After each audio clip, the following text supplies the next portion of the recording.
యొక్క ఘనమైన నామమునకు మహిమ కలుగును గాక. ఆమేన్. ఈ సమయంలో మనం వాక్యాన్ని ధ్యానం చేసుకుందాం. వాక్య ధ్యానము కొరకు రోమీయులకు రాసిన పత్రిక 8వ అధ్యాయము 17వ వచనం చదువుకుందాం. రోమీయులకు రాసిన పత్రిక 8వ అధ్యాయము 17వ వచనం చదువుకుందాం.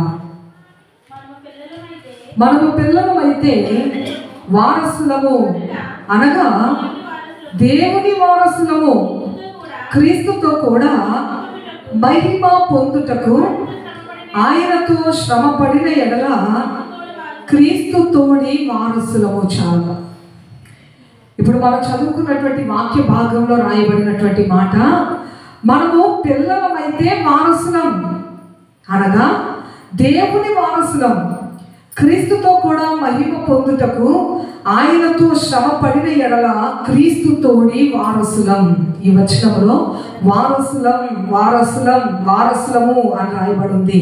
అయితే ఈ వాక్యంలో ఉన్నటువంటి మాట యొక్క అర్థం ఏంటి అని అంటే, ఇన్నిసార్లు ఈ మాటలో వారసులం వారసులం అంటున్నారంటే, ఇక్కడ మనము దేవుని యొక్క వారసులం. హల్లెలూయా.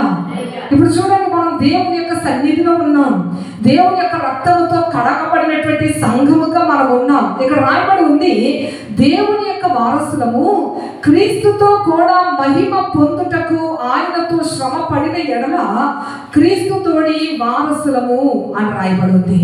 ఈ రోజున మనం ఎవరమని ఇక్కడ రాయబడి ఉంది, క్రీస్తును ఎవరైతే సేవిస్తారో, క్రీస్తు కొరకు వాక్యానుసారంగా జీవించడానికి శ్రమైనా బాధైనా ఏమైనా సరే శ్రమ పడిన ఎడల క్రీస్తు కొరకు వారు క్రీస్తు తోడి వారసులు అని రాయబడి ఉంది. చూడండి, మరొక మాట చదువుకుందాం.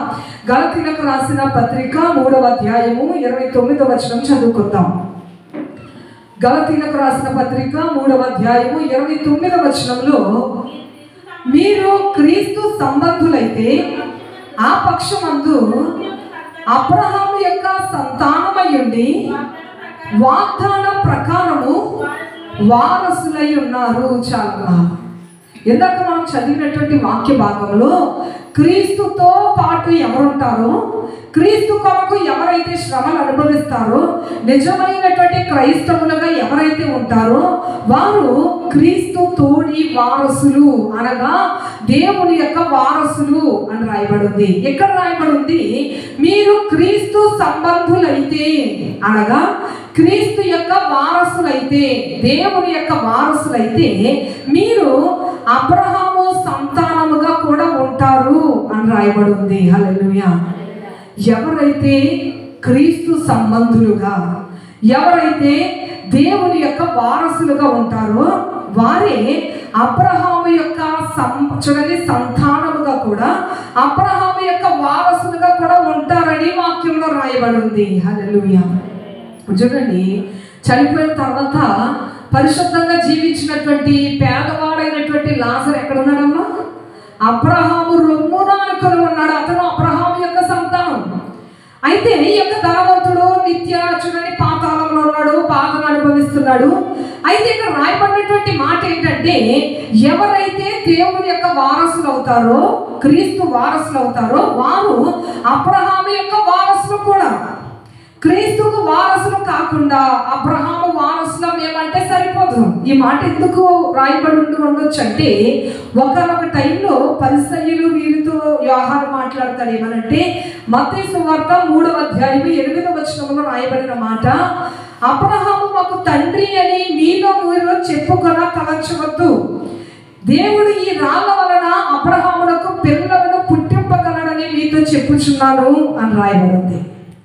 వీరు అతిశయిస్తున్నారంట. పరిసయ్యులు, శాస్త్రులు, యూదులు వీళ్ళందరూ ఏమి అతిశయిస్తున్నారు అనగా, మేము అబ్రహాము సంతానము అని అతిశయిస్తుంటే, అక్కడ యోహాను గారు అంటున్నారు, అబ్రహాము మాకు తండ్రి అని మీరు చెప్పుకొన తలంచవద్దు, ఆ దేవుడు రాళ్ళ వలన అబ్రహాములకు పిల్లలను పుట్టింపగలడు. అనగా వీరి యొక్క అతిశయం ఏంటి? మేము అబ్రహాము సంతానము, మేము వాగ్దాన పుత్రుడిలో నుండి వచ్చిన వాళ్ళము, వారు అయోగ్యులు, ఈ సుంకరులు అయోగ్యులు, ఈ సమరయులు అయోగ్యులు, మేము గొప్పవారము, దానిలో పాలు పప్పులు మాకే ఉన్నాయి అని చెప్పి గర్వవీగుతున్నారంట. మేము అబ్రహాము సంతానమని గర్విస్తున్నారు. అది ఎరిగిన యోహాను అంటున్నాడు, అబ్రహాము సంతానమని మీరు తలంచవద్దు. ఎవరు అబ్రహాము సంతానము? ఇందాక చదువుకున్నాం. ఎవరైతే క్రీస్తు వారసులై ఉంటారో, ఎవరైతే దేవుని యొక్క వారసులుగా ఉంటారో వారు మాత్రమే అబ్రహాము సంతానం. చూడండి, వాక్యంలో మరొక మాట ఉంటుంది, జక్కయ్య. ఈ యొక్క జక్కయ్య అన్నటువంటి వ్యక్తి అబ్రహాము సంతానం కాదు. ఈ యొక్క జక్కయ్య ఆశపడి ఉన్నాడు. అతని యొక్క జీవిత విధానం ఎలా ఉందంటే డబ్బు లాగడము, లాగడం, లాగడం. ఇలాంటి పరిస్థితుల్లో ఉన్నటువంటి యొక్క జక్కయ్యకి యేసయ్యని చూడాలన్నటువంటి కోరిక కలిగింది. ఆ యొక్క కోరికను బట్టి హృదయంలో ఉంచుకోకుండా ఆ కోరిక ప్రకారముగా తన యొక్క శరీరాన్ని నడిపించాడు. చూడండి, ఎక్కడానికి యేసుప్రభుని చూడడానికి అక్కడ అవకాశం లేకపోతే నేను చూడలేకపోతానేమో అన్నటువంటి బాధతో అతను ఒక మేడి చెట్టు ఎక్కాడు. ఎక్కిన తర్వాత అక్కడి నుండి యేసుప్రభుని చూశాడు. హల్లెలూయా. చూసిన తర్వాత యేసుప్రభు అంటున్నారు, జక్కయ్య నన్ను చూస్తే చాలా అనుకుంటున్నావు కదా, అది సరిపోదు. నేడు నేను నీతో కూడా భోజనం చెయ్యాలనుకుంటున్నాను, నీ ఇంటిలో ఉండాలనుకుంటున్నానంటే ఆ ఒక్క మాటకు అతను పశ్చాత్తాపమయమైపోయాడు. ఆఫ్టర్ ఆల్ అబ్రహాము సంతానంగా పిలువబడుతున్న పరిసయ్యులే నన్ను అసహించుకున్నారు కదా, యూదులే నన్ను అసహించుకున్నారు కదా, శాస్త్రులు నన్ను అసహించుకున్నారు కదా, ఎలాంటి గొప్ప దైవ కుమారుడిగా ఉన్నటువంటి యేసుప్రభు నా ఇంటిలో ఉంటాడా? నా బ్రతుకే పాటని ఎంతమంది జనం ఎదుట జక్కయ్య నేను నీ ఇంటిలో ఉంటానని చెప్పడానికి నా బ్రతుకే పాటిదని తన హృదయంలో పరివర్తన జరిగి యేసుప్రభు తన ఇంటిలో ఉండగానే అతడు క్రీస్తు సంబంధిగా మారిపోయాడు. హల్లెలూయా. అయ్యా, ఇదిగో మీకు ఏది ఇష్టము? శరీరాశను విడిచిపెట్టడం మీకు ఇష్టం, ధనాశను విడిచిపెట్టడం మీకు ఇష్టం. నీ కొరకు నాకు ఎంతో ఇష్టమైనటువంటి ధనాన్ని విడిచిపెట్టేస్తానయ్యా. నీ కొరకు ఇదిగో తల్లి, నేను తీసుకున్నది అన్యాయంగా తీసుకున్నది 2 అంతలు చెల్లించేస్తాను. పేదలకు నా ఆస్తిలో సగభాగం ఇచ్చేస్తాను, 4 అంతలు. చూడండి, పేదలకు సగభాగం నేను ఇచ్చేస్తాను ప్రభువా.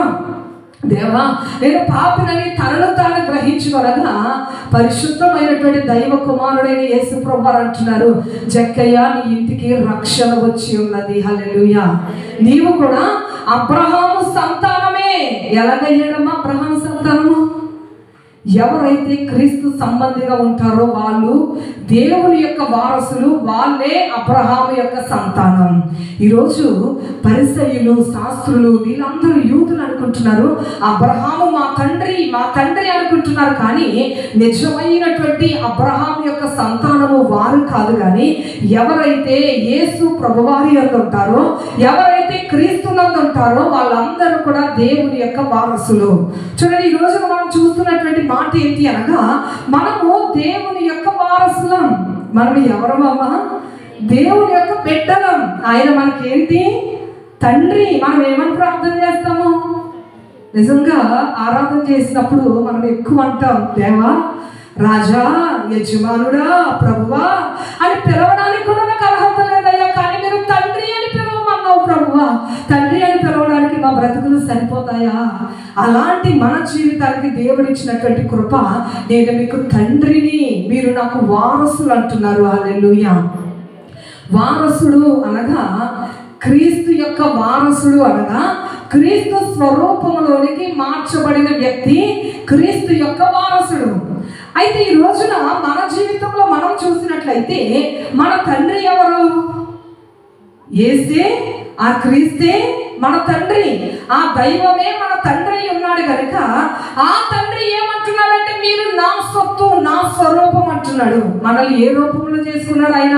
ఆయన తన స్వరూపములో తన పోలిక చొప్పున నరుని నిర్మించాడని వాక్యంలో రాయబడి ఉంది. ఈ రోజు నా దేవాది దేవుడు మనల్ని తన స్వరూపంలో చేశాడు. ఆయన కోరుకున్నది ఏంటి అంటే నా స్వరూపము నా బిడ్డలలో చూడాలని మురిసిపోతున్నాడు. చాలా మంది చెప్తారు కదా, ఉదాహరణగా ఇప్పుడు చూడండి, మన బాబు ఉన్నాడు, యాభై బాబు, నడుస్తుంటే ఏమంటారమ్మా? సేమ్ వాళ్ళ నాన్నగారి స్వరూపమే అంటే ఎంత ఆనందం అయిపోతుందమ్మా. చూడండి, మన బిడ్డలు మన స్వరూపంలో ఉండి మీ స్వరూపం మనం మాట్లాడుతుంటే నిజంగా హృదయం ఉప్పొంగిపోతుంది. ఈ రోజున మన తండ్రి ఆయన యొక్క స్వరూపాన్ని మనకి ఇచ్చాడు. హల్లెలూయా. ఈ రోజున మనం ఆయన స్వరూపంలోనికి మార్చబడాలి. ఈ రోజున ఆయన స్వరూపంలోనికి మార్చబడాలనే దేవుడు అంటున్నాడు, మీరు నన్ను పోలి నడవండి.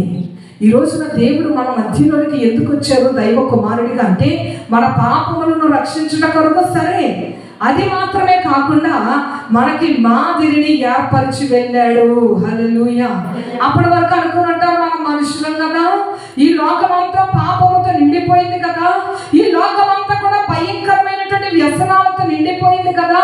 ఎలాంటి పాపపు జీవితంలో దావీదు వంటి గొప్ప భక్తిపరుడే పడిపోయాడు కదా, మోషే వంటి గొప్ప భక్తిపరుడే పడిపోయాడు కదా, అలా జరిగింది కదా, ఎలా జరిగింది కదా, మనం మామూలు మనుషులు మనం పడిపోమా అని చెప్పి ఈజీగా మనల్ని మనం సమర్థించుకుంటాం. భక్తిపరుడైన దావీదు గారిని అడ్డు పెట్టుకుని దావీదు గారే పడిపోతే మనం ఎంత, ఆయనే పడిపోతే మనమెంత అని చెప్పి భక్తి పరులు చూస్తే, దైవ కుమారుడిగా యేసు ప్రభువారు అదే మానవ రూపంలో అదే రక్త మాంసములతో మన మధ్యలోనికి వచ్చి ఆయన జీవించి చూపించాడు.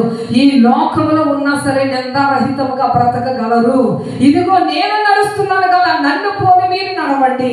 అలాగని అనుకున్నాడు కనుకనే పౌలు యేసును పోలి నడిచి, ఆ పౌలు గారు అంటున్నారు, క్రీస్తును పోలి నేను నడిచినట్లుగా మీరు నన్ను పోలి నడవండి. చూడండి, పౌలు పరిపూర్ణంగా క్రీస్తు యొక్క స్వరూపంలోనికి మారిపోయాడు. క్రీస్తు యొక్క వారసుడిగా పౌలు గారు మారిపోయారు. ఈ రోజున ప్రభువు ఆశపడుతున్నది ఏంటంటే, మీరు నా వారసులు, మీరు నా వారసులు కనుక మీరు నన్ను పోలి ఉండాలి. ఈరోజు చూడండి, ఆయన వారసులు మనం అందరం అయితే మన అందరం కూడా దేవుని యొక్క వారసులుగా ఉన్నాము కనుక ప్రభువు మనకి నేర్పిస్తున్నది ఏంటంటే, నేను మీతో ఎలా ఉన్నానో మీరు కూడా ఒకరితో ఒకరు అలా ఉండండి. అది నేర్పించడానికే ప్రభువు మన మధ్యలోకి వచ్చారు. చూడండి, అది వాక్యం ద్వారా మనం చూద్దాం. వాక్యం ద్వారా చూద్దాం. యోహాను సువార్త 13వ అధ్యాయము 14వ వచనం చదువుకుందాం.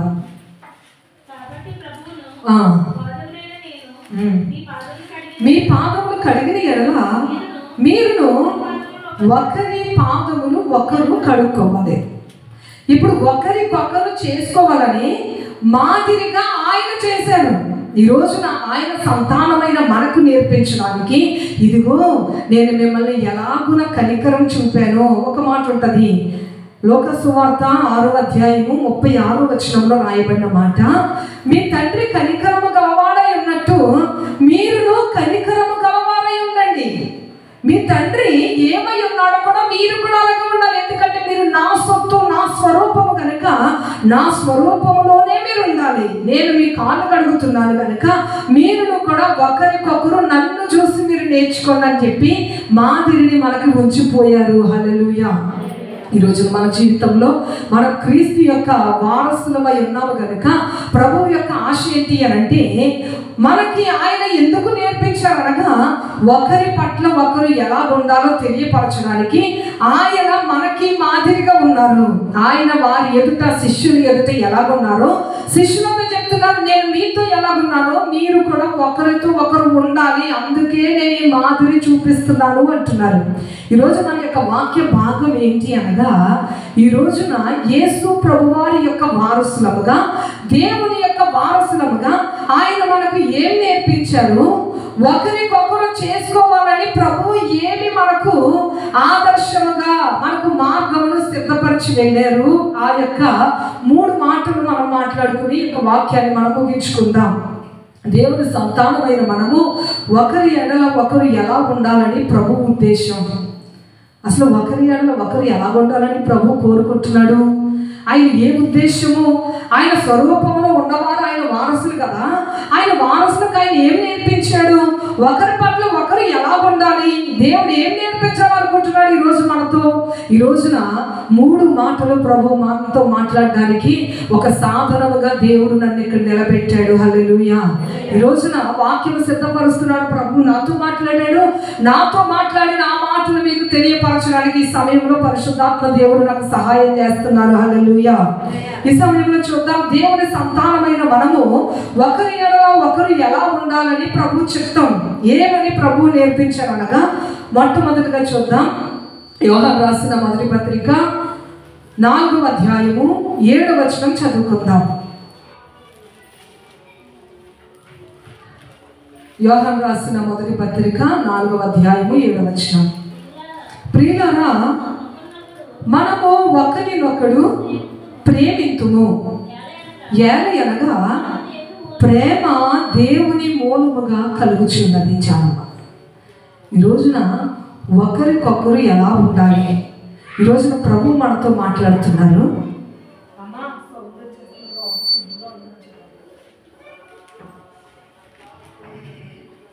చూడండి, మొట్టమొదటిగా ఇక్కడ రాయబడినటువంటి మాట ఏంటి అనగా, ప్రియులారా మనము ఒకరినొకడు ప్రేమింతుము, ఏలయనగా ప్రేమ దేవుని మూలముగా కలుగుచున్నది. హల్లెలూయా. ఒకరికొకరు ఎలా ఉండాలి అనగా, ఒకరికొకరు ప్రేమ కలిగి ఉండాలి. ఈ రోజున మనకి దేవుడు నేర్పిస్తున్నది ఏమిటి అనగా, ఒకరినొకరు ప్రేమించుకోవాలి. ఆయన మనకి నోటి మాటలతో చెప్పలేదు, కానీ ఆయన జీవించి మనకు చూపించి మీరు కూడా ఒకరినొకరు ఎలా ఉండాలని ప్రభు సెలవిస్తున్నాడు. మన దేవుడు ఏం చూపించాడు మనకి అనగా, దేవుడు లోకం మీద విస్తారమైన ప్రేమను చూపించాడు. అందుకే వాక్యంలో రాయబడి ఉంది, దేవుడు ప్రేమ స్వరూపి అని రాయబడి ఉంది. చూడండి, అదే మాటలో 1 యోహాను పత్రిక 4వ అధ్యాయము 8వ వచనంలో రాయబడినటువంటి మాట, దేవుడు ప్రేమ స్వరూపి. ఆయన యొక్క స్వరూపం ఏంటి? ప్రేమ. ఆయన స్వరూపమే ప్రేమ. దేవుడు లోకమును ఎంతో ప్రేమించను. దేవుడు లోకమును ఎంతో ప్రేమించిన ఆ తండ్రి అంటున్నాడు, నేను మిమ్మల్ని ప్రేమించాను కనుక మీరును ఒకరినొకరు ప్రేమించుకోవాలి. ఈ రోజున ప్రభు మనకు నేర్పిస్తున్నది ఏంటి? మొట్టమొదటిగా అనగా ఒకరినొకరు ప్రేమించుకోవాలి. ఎందుకనగా యేసు ప్రభు వారు మన మీద ప్రేమను కనపరిచారు. ఆయన దేవుడు మనల్ని ఎంతగానో ప్రేమించాడు కనుకనే తన యొక్క ప్రియ కుమారుణ్ణి మన కొరకు బలియాగముగా పంపించడానికి ఆయన వెనుక తీయలేదు. కలువరి శిలువలో వేదన పాలు చేయడానికి, రక్తాల పాలు చేయడానికి, అవమానపు పాలు చేయడానికి, ఒక అయోగ్యుడిగా ఒక రిక్తుడిగా విడిచిపెట్టడానికి ఆ తండ్రి అయినటువంటి దేవుడు వెనుకడుగు వేయలేదు. ఎందుకనగా తన ప్రియ కుమారుడైన యేసు ప్రభువారి కంటే కూడా దేవుడు లోకమును ఎంతో ప్రేమించాడు. లోకం అంటే లోకంలో ఉన్నటువంటి మనుషులు దేవుడు మనల్ని ఎంతగానో ప్రేమించాడు గనక ఆ ప్రేమ స్వరూపి అయినటువంటి ఆ దేవాది దేవుడు అంటున్నాడు, నేను ప్రేమ కలిగి ఉన్నాను గనక నేను మిమ్మల్ని ప్రేమించాను గనక మీరు కూడా ఒకరినొకరు ప్రేమించుకోవాలి. ఆయన వారసులం గనక ఆయన యొక్క స్వరూపంలో మనం ఉండాలి గనక ఆయన యొక్క ప్రేమ అన్నటువంటి స్వరూపాన్ని మనము కూడా ధరించుకోవాలి. ఈ రోజు లోకంలో ప్రేమ ఉందమ్మా? ఈ రోజున లోకంలో ప్రేమ లేదు. ఈ రోజున ఆదిలోనే ప్రారంభంలో ఉన్నటువంటి సంతానమైనటువంటి కయీను హేబేలు వారి తోటి సహోదరులు, కానీ వారికి ఒకరంటే ఒకరికి ప్రేమ లేదు. ఈ యొక్క కయీను హేబేలును ద్వేషించాడు. ఆ ద్వేషం ద్వారా యొక్క కయీనే హేబేలును చంపాడు. ఒక వ్యక్తి భూమి మీద లేకుండా తనకి ఇవ్వబడినటువంటి దినాలన్నీ కూడా జీవించకుండా తన సొంత సహోదరుడే తన సహోదరుడిని చంపాడు. ఈ లోకంలో దేవుని యొక్క స్వరూపము కోల్పోయాడు మానవుడు. ఈ రోజున తండ్రి మనతో అంటున్నాడు, నేను ప్రేమ స్వరూపినై ఉన్నాను కనుక ఈ స్వరూపంలో మీరు కూడా మారిపోవాలి, ఒకరినొకరు ప్రేమించాలి. ఈ రోజున వాక్యంలో ఉంది, సహోదరుల ఐక్యత కలిగి ఉండుట ఎంత మేలు, ఎంత మనోహరం ప్రభు నేర్పిస్తున్నాడు. కానీ దినాలలో ప్రేమలు లేవు. ప్రేమగా ఉండాలనుకుంటున్నా సరే ప్రేమను స్వీకరించేవారు లేరు. ఈ రోజున యాకోబు సంతానం ఉంటే యాకోబు సంతానం యోసేపు, ఈ యొక్క రూబేను, షిమ్యోను, లేవి వీళ్ళందరూ కూడా యాకోబు సంతానం. ఆ యొక్క యాకోబు సంతానంలో యోసేపుతో తండ్రి అంటున్నాడు, నా కుమారుడ యాకోబు, నీ అన్నలు వెళ్ళారు కనుక నీ అన్నల పరిస్థితి ఎలాగుందో చూసిరా, వారికి ఇచ్చిరా, వారి యొక్క యోగక్షేమాలు మాకు తెలియపరచమని తండ్రిని పంపిస్తే ప్రేమతో వచ్చినటువంటి యోసేపు మీద తన సహోదరులు కుట్ర పన్నారు. ఎలా చంపుదామా, ఏం చేద్దామా అని ప్లాన్ చేసి చాలా జరిగింది. దైవ చిత్త ప్రకారముగా ఆ దినాన మరణం అయిపోకుండా గొంటలో పడవేయడానికి వారి హృదయంలో యోసేపును దేవుడు మరణం నుండి తప్పించాడు. ఇక్కడ మనం తెలుసుకోవాల్సింది ఏంటి అనగా, యోసేపు యొక్క తన సొంత సహోదరుని ప్రేమ లేకుండా తన తమ్ముడి యొక్క నాశనాన్ని కోరుకున్నారు. ఈ రోజున క్రీస్తు యొక్క స్వరూపము, దేవుని యొక్క స్వరూపము ఆయన బిడ్డలమైనటువంటి మనలో లేకుండా పోయింది. కానీ ఈ రోజున యేసుప్రభువారు ఏమంటున్నారంటే, క్రీస్తుగా మన మధ్యలోనికి వచ్చి, యేసునాథుడు దైవ కుమారుడు రక్త మాంసములలో పాలివాడై మన మధ్యలోనికి వచ్చి ఆయన అంటున్నాడు, నేను మిమ్మును ప్రేమించినట్లుగా మీరును ఒకరినొకరు ప్రేమించుకోవాలి. మీరును ఒకరినొకరు ప్రేమించుకోవాలి. ఈ రోజున మనం మొట్టమొదటిగా నేర్చుకోవాల్సింది ప్రేమ. దేవుడు మనకు తెలియపరుస్తుంది ప్రేమ. ఇప్పుడు చూడండి, ఆత్మఫలమేగమనగా ప్రేమ అని చెప్పి చూడండి, ప్రేమతోనే స్టార్ట్ అవుతుంది. ఆత్మఫలంలో ప్రారంభమైనటువంటి నెంబర్ 1 ఏంటి అనగా ప్రేమ. ఆ తర్వాతనే మొత్తం అన్నీ ఉన్నాయి. పౌలు అంటున్నాడు, కొండలను పెకిలించగలిగిన విశ్వాసము నాకున్నా, బలమైనటువంటి భక్తి పరుడిగా నేనున్నా, ఒకవేళ ప్రేమ లేని వాడనైతే నేను వ్యర్థుడైపోతాను అంటున్నాడు. ఈ రోజున ఒకరి ఎడల ఒకరికి ప్రేమ ఉండాలి. ఈ ప్రేమ ఎంత ఉన్నతమైందంటే, దేవుడు 10 ఆజ్ఞలు ఇవ్వగా 10 ఆజ్ఞలలో చూడండి, దేవుణ్ణి ప్రేమించుట, ఆ తర్వాత నిన్ను వలని పొరుగు వారిని ప్రేమించుట. ఈ 10 ఆజ్ఞలను కొత్త నిబంధనలో 2 ఆజ్ఞలుగా మార్చబడ్డాయి. ఆ కొత్త నిబంధనలో ఉన్న 2 ఆజ్ఞలు కూడా మెయిన్ దేవుణ్ణి ప్రేమించుట, మనిషిని ప్రేమించుట. ప్రేమ అన్నది ఈ లోకంలో చాలా చాలా ముఖ్యమైనది. దేవుని యొక్క స్వరూపంలో ఉండాలంటే మన జీవితంలో ఉండవలసింది ప్రేమ. ఎదుటి వారిని మనము ప్రేమించాలి. ఎదుటి వారిని ఎప్పుడైతే ప్రేమించామో హత్యలు చేస్తామా? ఎదుటి వారిని ఎప్పుడైతే ప్రేమించామో వారి కుటుంబంలో కష్టపడి సంపాదించింది దోచుకుని వెళ్ళిపోతామా? ఎదుటి వారి ఎదుట మనం ఎప్పుడైతే ప్రేమ కలిగి ఉన్నామో వారి నాశనాన్ని మనం కోరుకుంటామా? ఈరోజు చూడండి, దావీదు దేవుని యొక్క బిడ్డగా మనకు కనబడుతున్నాడు. దావీదు యోనాతానులు ఇద్దరు కూడా ప్రేమ కలిగి ఉన్నారు. వాక్యంలో రాయబడింది, యోనాతాను మనస్సు దావీదు మనస్సుతో కలిసిపోయింది. హల్లెలూయా. ఈ రోజున ప్రేమ, అంత ప్రేమ ఉంది కాబట్టి ఈ యొక్క యోనాతాను తన యొక్క జీవితంలో ఎంత మాత్రము కూడా తన యొక్క స్నేహితుడిగా ఎంచుకున్న ఆ యొక్క దావీదుకు కీడు కలుగనివ్వలేదు. తన యొక్క తండ్రి అయినటువంటి సౌలు దేవుని యొక్క సంబంధి కాదు, అతను అపవాది సంబంధి కనుకనే చూడండి, ఎవరైతే సోది చెప్తారో, ఎవరైతే దురాత్మలతో ఉంటారో ఆ సోది చెప్పే స్త్రీ దగ్గరికి వెళ్ళాడు. దేవుని యొక్క ఆత్మ అతనిలో ఉంటే సోది చెప్పే స్త్రీ దగ్గరికి వెళ్తాడా? అతను లోకానుసారి, అతను దేవుని యొక్క సంబంధి కాకపోతే అతని గురించి మారుమాట మాట్లాడకుండా ఈజీగా చెప్పచ్చు, అతను అపవాది యొక్క సంబంధి. ఈ యొక్క సౌలు అపవాది సంబంధి కనుకనే దావీదును చంపడానికి చూశాడు. దావీదు మీద ప్రేమ లేదు కనుకనే ఏ రోజైతే సౌలు 1000 కొలదియో దావీదు 10,000 కొలది అని మాట్లాడారు, వెంటనే ఒక్క మాట సౌలుకి కోపం వచ్చింది. నాటు నుండి విషపు చూపు చూశాడు. ఎందుకు వచ్చింది విషము? దావీదు మీద ప్రేమ లేదు కనుక. చంపడానికి ఈటి ఎందుకు విసిరాడు? దావీదు మీద ప్రేమ లేదు కాబట్టి. ప్రేమ ఎప్పుడైతే లేదు, ఎదుటి వారి నాశనాన్ని కోరుకుంటాం.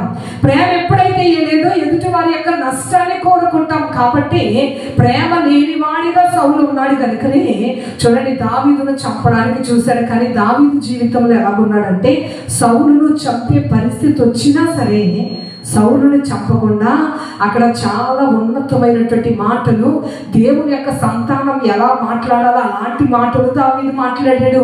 ఆ మాటలు వినగానే వెంటనే సౌలు అంటాడు, నాయనా నీకు నేను అపకారం చేయగా నీకు నాకు ఉపకారం చేశావు అంటున్నాడు. ఎందుకు? ఈ యొక్క దావీదు సౌలును ప్రేమించాడు కనుక. హల్లెలూయా. యోనాతానుకు కక్ష లేదు. ఎందుకనగా ఎప్పుడైతే మనం ఎదుటి వారిని ప్రేమిస్తామో వారి మీద మనకి కక్షలు ఉండవు. వారు ఏమైనా కొనుక్కుంటే మన లోపల కోపం రాదు, మనకు అసూయ రాదు. ఎందుకనగా దేవుని యొక్క స్వరూపంలో ఉన్న వారితో దేవుడు అంటున్నాడు, నా స్వరూపం కలిగిన వారు కనుక మీరు నా వారసులు కనుక మీరు ఒకరినొకరు ప్రేమించుకోవాలి అంటున్నాడు. హల్లెలూయా. ఇక రెండవదిగా ఒకరినొకరు ఎలా ఉండాలని యేసు ప్రభువారు మనకు తెలియపరుస్తారు అనగా, ఎఫెసీయులకు రాసిన పత్రిక 4వ అధ్యాయము 32వ వచనం చదువుకుందాం. ఎఫెసీయులకు రాసిన పత్రిక 4వ అధ్యాయము 32వ వచనం చదవండి.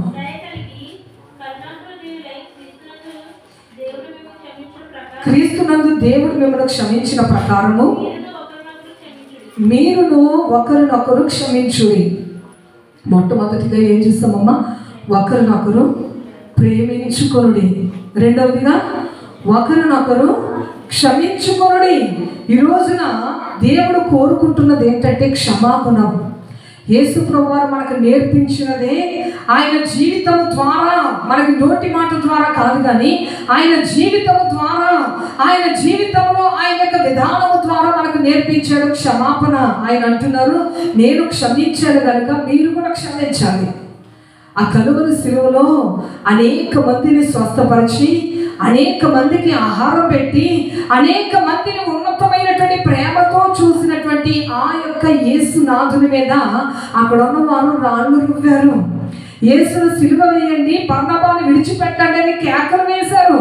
అక్కడ ఉన్నవారు ఆయన యొక్క పక్కలో బల్లెపు పోటు పడిచారు. అక్కడ ఉన్నవారు ఆయన ముఖం మీద ఉమ్మి వేశారు. ఆయన యొక్క శిరస్సు మీద ముళ్ళ కిరీటం పెట్టారు. ఎంతగా ఆయన యొక్క దేహంలో చాలా వేదనకరంగా నలిపి వేస్తూ ఉంటుండగా యేసు ప్రభువారిలో నుండి వస్తున్నటువంటి మాట ఏంటి అంటే, తండ్రి వీరేమి చేయించున్నారు వీరు ఎరుగరు కనుక వీరిని క్షమించుము. హల్లెలూయా. ఎందుకు చేశాడమ్మా ఆయన ప్రార్థన? మొట్టమొదట ఆయన క్షమించారు. ఈ రోజున అదే తండ్రి మనతో చెప్తున్నాడు, నేను క్షమాగుణము కలిగినట్లుగా మీరు కూడా ఒకరినొకరు క్షమించుకోండి అంటున్నాడు. మనకి దేవుని యొక్క వారసులుగా ఉండాలంటే మనకి క్షమాగుణం కావాలి, ఒకరినొకరు క్షమించుకోవాలి. మీకు ఒకసారి చెప్పాను కదా, యేసన్న గారు మీటింగ్లో వాక్యం మాట్లాడుతున్నారంట. వాక్యం మాట్లాడుతుండగా ఆయన బలంగా చెప్తున్నారు, యేసు యొక్క రక్తము ఏ పాపమునైనా కడిగివేస్తుంది. యేసు ప్రభువారు ఏ పాపినైనా సరే రక్షిస్తారు, కాపాడతారు, క్షమిస్తారని వాక్యం చెప్తుంటే ఈ వాక్యం వింటున్నటువంటి ఒక తల్లి కన్నీరు ఉండిరైపోతుందంట, ఏడుస్తూనే ఉందంట.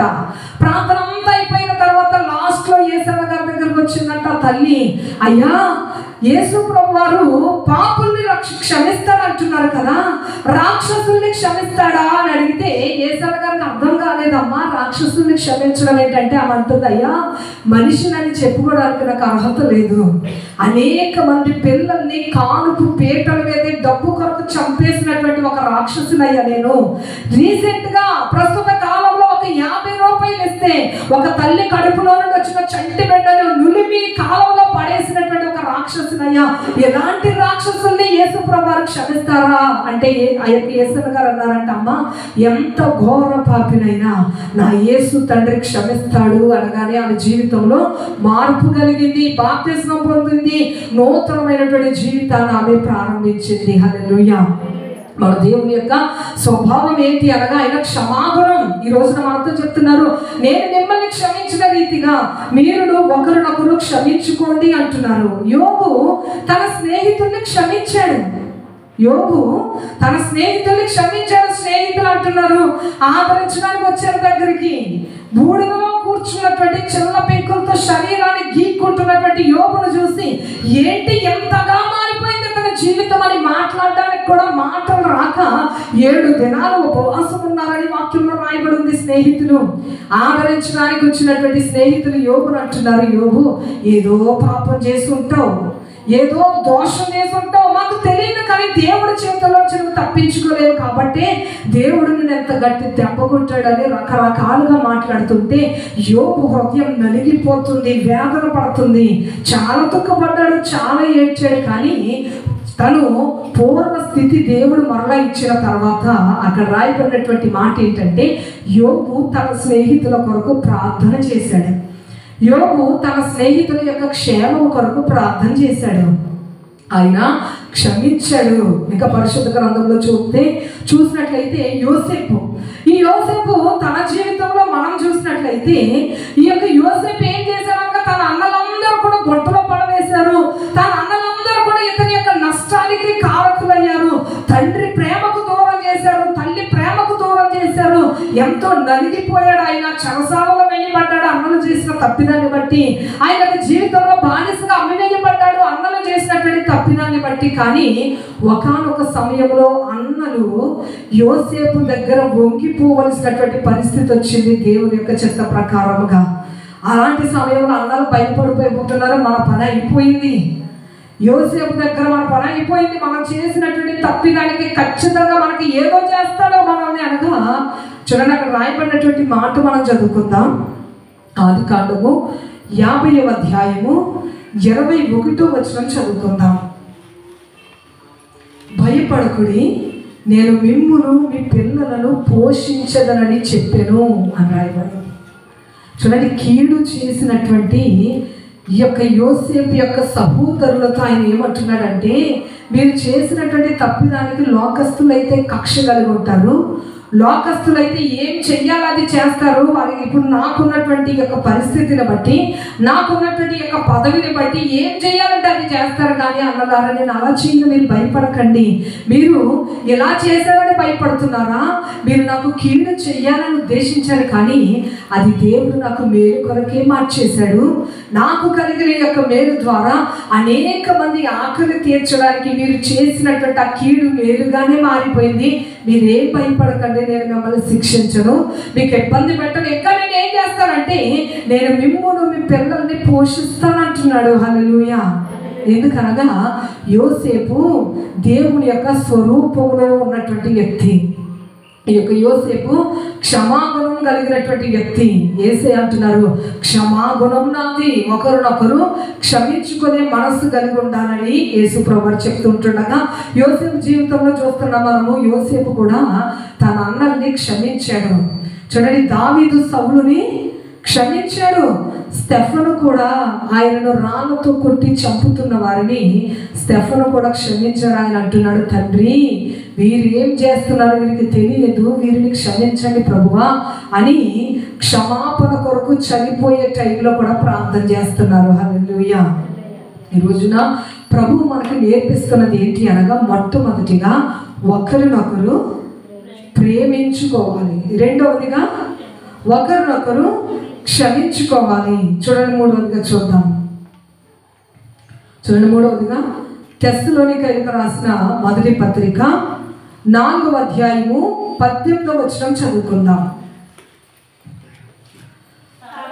కాబట్టి మీరు ఈ మాటల చేత ఒకరినొకడు ఆదరించుకొనుడి. చాలు. మూడవది ఏం చేయాలి? ఒకరినొకరు ఆదరించుకోవాలి. ఆదరణ. ఈరోజు చాలా మందికి ఆదరణ లేదు కదమ్మా.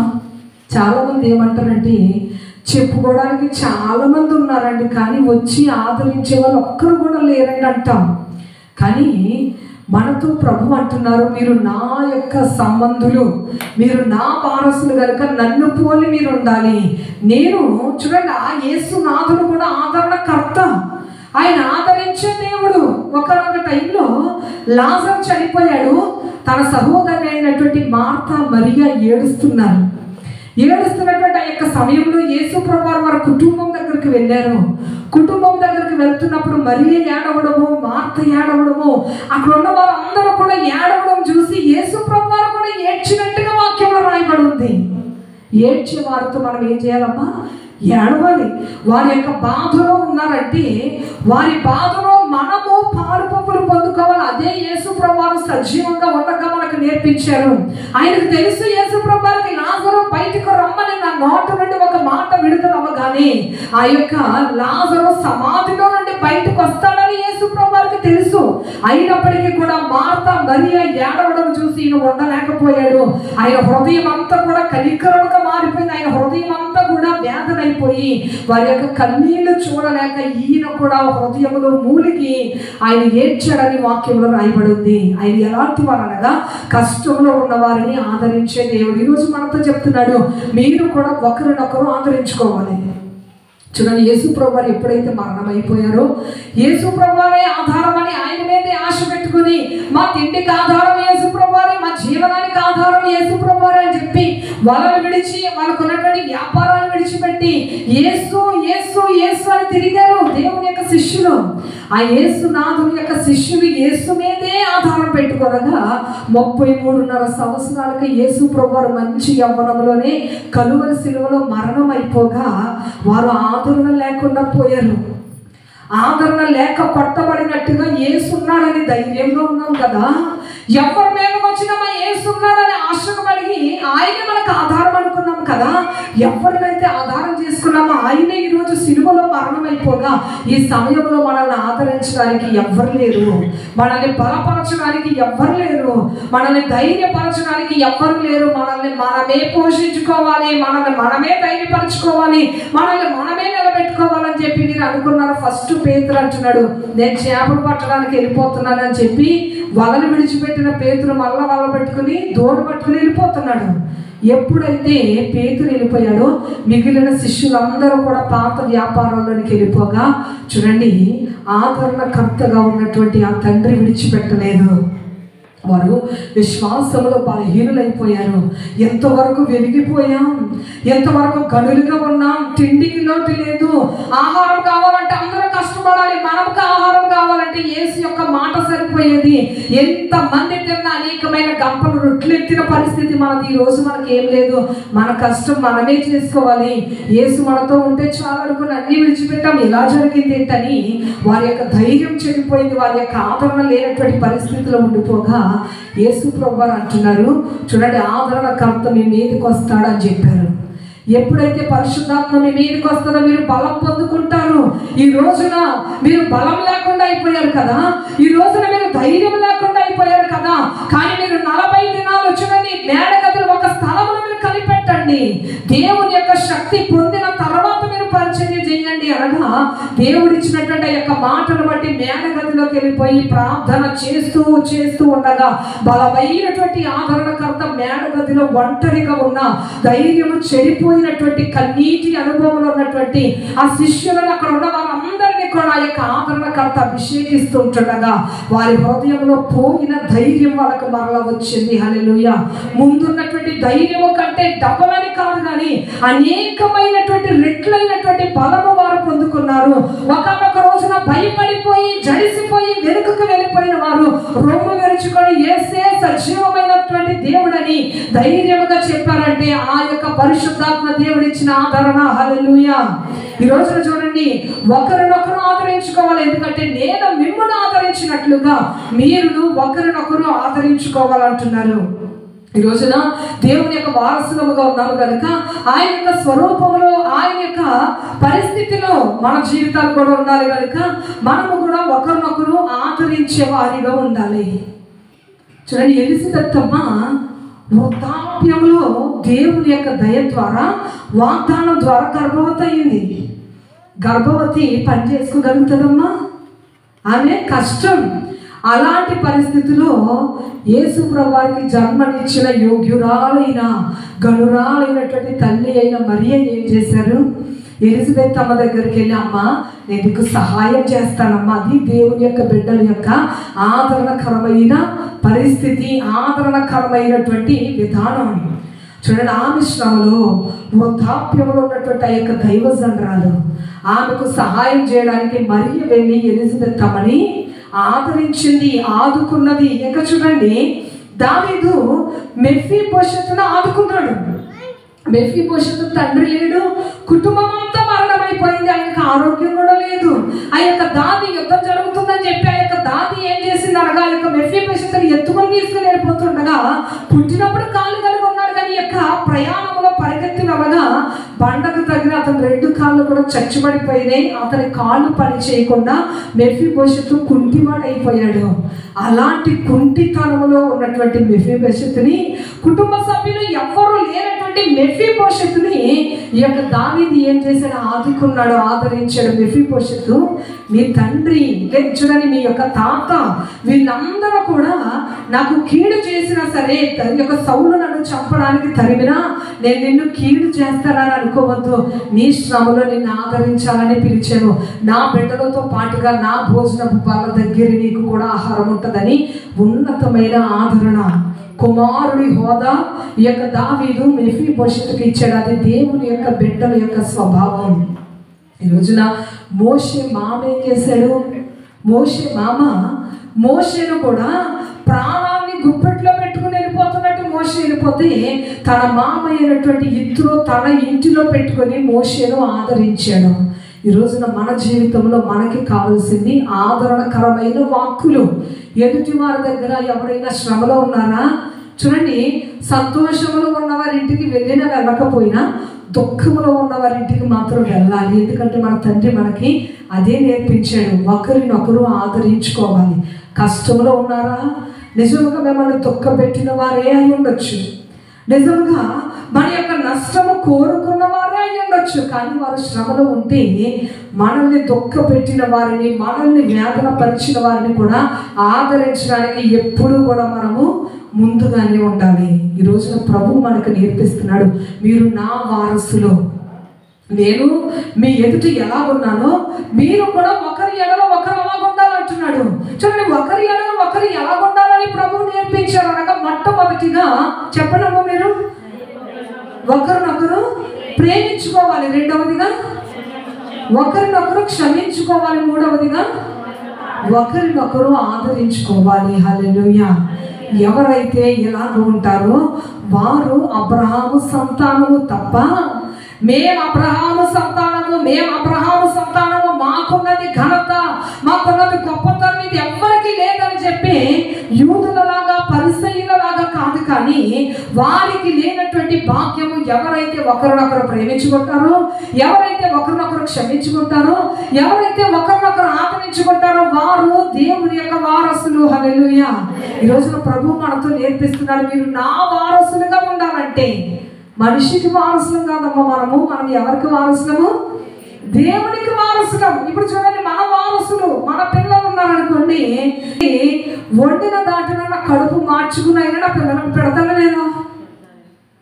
ఇప్పుడు నాకు ఏమీ లేకపోయినా సరే నా ఆలోచన అంతా ఒకటే ఉంటుంది, పిల్లల ఫీజు కట్టాలి, పిల్లలకు వండి పెట్టాలి, పిల్లల కోసం ఇది చెయ్యాలి, పిల్లల కోసం అది చెయ్యాలని ఆలోచన చేస్తారు. వాళ్ళు ఏ రోజు కూడా అడగరు, అమ్మా నేను స్కూల్ నుంచి వస్తాను కదా, మరి రాత్రికి ఆకలేస్తుంది కదా, అన్నం వండి అమ్మా అని చెప్పి వెళ్తారమ్మా.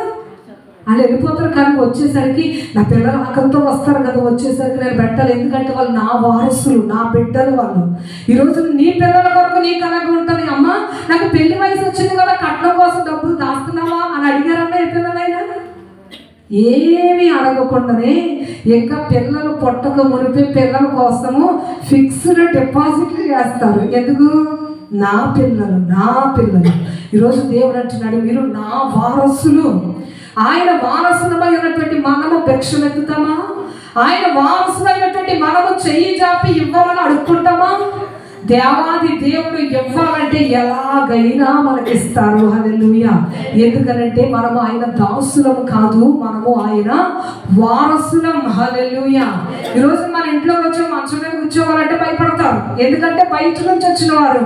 అదే మన పిల్లలైతే ఇది నాది, ఇది నాది. ఈ రోజున మన తండ్రి అంతా మనదే. హల్లెలూయా. మనం భిక్షగాలం కాదమ్మా. అందుకే దేవుడు అంటున్నాడు, ఏమి తిందుమా, ఏమి త్రాగుదుమా, ఏమి ధరించుకుందామని ఆలోచించకండి. అన్యులు ఆలోచిస్తారు, మీరు అన్యులు కాదు, బయట వారు కాదు, మీరు నా సంతానము, మీరు నా వారసులు కనుక మీరు అడగక మునిపి మీకు ఏది అవసరమో నాకు తెలుసు, నేను అన్ని కూడా సమకూర్చని అంటున్నాడు. ఈరోజు మనము ఆయన వారసులముగా ఉన్నామంటున్నాడు. ఆయన వారసులు అంటే ఎవరు అనగా, ఒకరినొకరు దేవుని యొక్క స్వరూపం ఎలాగుందో, దేవుని యొక్క స్వభావం ఎలాగుందో, ఆయన స్వభావంలో ఉన్నవారు దేవుని యొక్క వారసులు. క్షమాగుణం లేకుండా, ప్రేమ గుణం లేకుండా, ఆదరించే గుణం లేకుండా, తండ్రి నేను నీ వారసురాలు అంటే దేవుడిచ్చి నీలాంటి స్వభావం నాకు లేదు పొమ్మంటాడు దేవుడు. ప్రేమించే స్వభావం కలిగి ఉందాం, క్షమించే స్వభావం కలిగి ఉందాం, ఆదరించే స్వభావం కలిగి ఉందాం. అప్పుడు చెప్తాం, తండ్రి నీవు నా తండ్రివి కదా, నీవు ఎలాంటి క్షమాగుణం కలిగి ఉన్నావు అదే గుణం నాకుందయ్యా, నీవు ఎలాంటి ప్రేమ గుణం కలిగి ఉన్నావు అదే గుణం నాకుందయ్యా, ఎలాంటి ఆదరణ కలిగి చేసే గుణం నీకుందా నాకు అదే ఉంది. నేను నీ సొత్తు కనుక, నీ రక్తము నేను కనుక, నీ లాగును నేనున్నా, నా అపవాదిలాగా నేను లేనయ్యా, నేను నీ సొత్తు అయి ఉంటుండగా నేను ఎందుకయ్యా భయపడతాను? నేను